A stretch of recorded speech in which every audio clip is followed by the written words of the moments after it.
Jaehaerys called the Great Council to prevent a war being fought over his succession. For he knew the cold truth.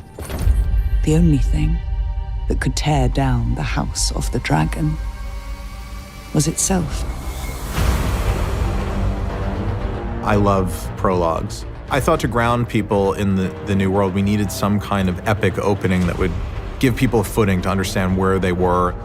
And I just kept coming back to the Great Council because it was this really substantial event, significant event that had happened before our time, but really set in motion a lot of the things that we were going to see over the course of our story.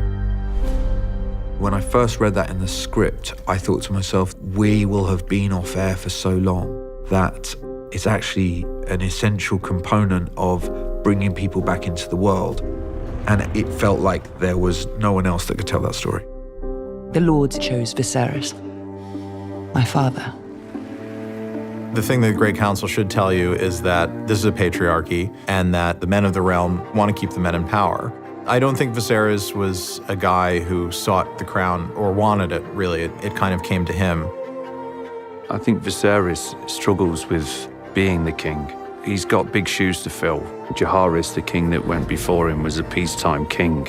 And I think Viserys feels a duty to honor his reign in a way and try to keep peace amongst the kingdoms.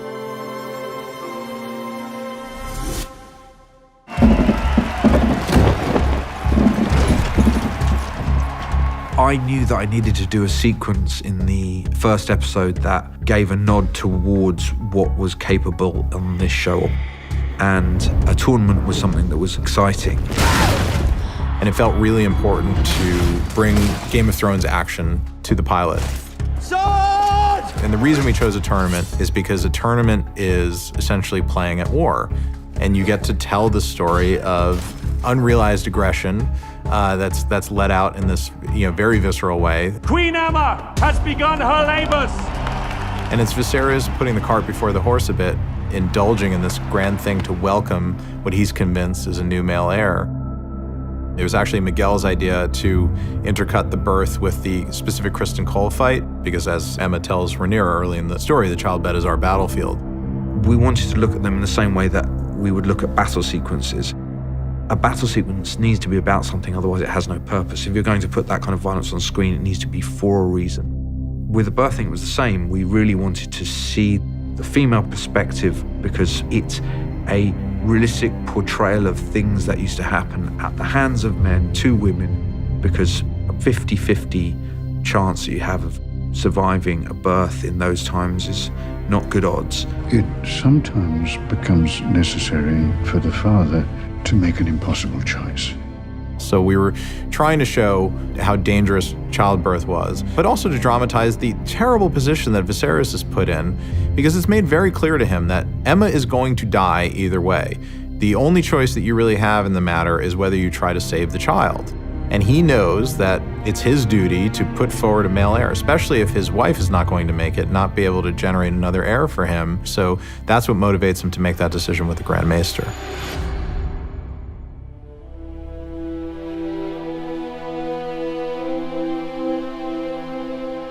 Viserys is in pieces, he's unable to even communicate, he's just distraught. Rhaenyra is finding herself unable to be the child, to be the one that's being looked after. Suddenly she's having to play the adult role.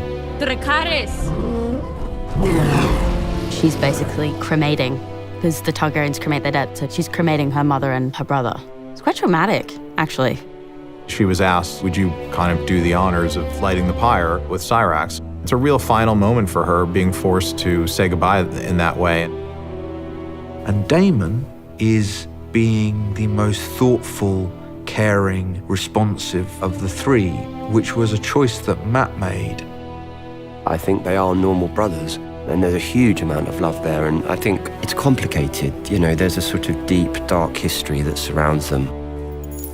Daemon's a complicated guy, but he's not a monster. I mean, this is his family. He does love his family, particularly loves Rhaenyra. And look, his brother is shattered, and I think he feels for them. I do hereby name Rhaenyra Targaryen, Princess of Dragonstone and heir to the Iron Throne. It's a really important scene for the pilot because obviously it's the thing upon which all the future drama in the show is going to turn on, the fact that Rhaenyra was named heir and supplanted Daemon.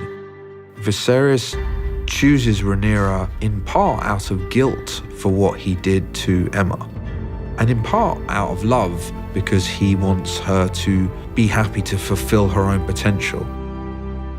Rhaenyra sees it as the first time that she feels that she's good enough for her father.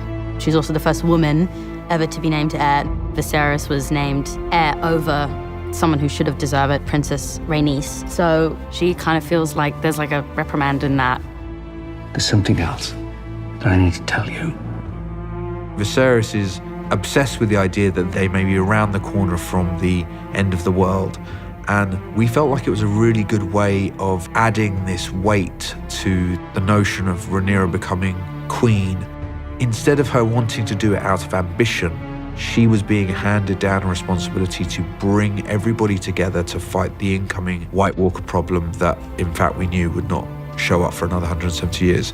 Aegon called his dream the Song of Ice and Fire. This secret, it's been passed from king to heir since Aegon's time. This idea that Aegon, who believed in the Song of Ice and Fire and believed in this prophecy that would unite the realm against the cold and the dark coming out of the north and imbued his secret in the steel of the Valyrian dagger, we felt like that was a nice way to tie the two series together. I don't think Rhaenyra has any idea what she's getting into. Viserys is very protective of Rhaenyra, whereas at the same time can see the potential within her to be a great ruler, and he goes against the grain in naming her heir. So hopefully by the end of the first hour, you understand that this precedent that has been loudly set across the realm has now been broken, and that might cause some problems.